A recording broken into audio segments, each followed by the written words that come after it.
وہ مرد جو کم بولتا ہے لیکن ہر روز بہت کچھ سہ رہا ہوتا ہے. وہ مرد جو صبح سب سے پہلے جاگتا ہے اور رات کو سب کے بعد سوتا ہے. جس کے ہاتھ میں تھکن ہوتی ہے لیکن چہرے پر مسکراہٹ رکھتا ہے. وہ مرد جو اپنے خوابوں کو پیچھے رکھ دیتا ہے تاکہ کسی اور کا مستقبل بن سکے. وہ کبھی اپنی تکلیف نہیں بتاتا، بس خاموشی سے چلتا رہتا ہے کیونکہ وہ جانتا ہے میں کمزور نہیں لگ سکتا. وہ مرد جو دھوپ میں جلتا ہے، بارش میں بھیگتا ہے اور سردیوں میں کامتا ہے لیکن گھر کے ہر موسم برداشت کرتا ہے. وہ کبھی شکایت نہیں کرتا، بس محنت کرتا رہتا ہے. اس کی تھکن کوئی نہیں دیکھتا لیکن اس کی محنت سے سب کی زندگی چلتی ہے. وہ مرد جو اپنے لیے نہیں جیتا، وہ اکثر دوسروں کے لیے جیتا ہے.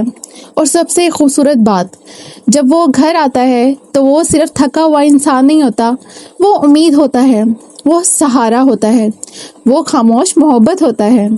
اگر وہ کم بولتا ہے تو اس کا مطلب یہ نہیں کہ وہ احساس نہیں رکھتا، وہ صرف اپنے اندر بہت کچھ چھپائے ہوئے ہوتا ہے.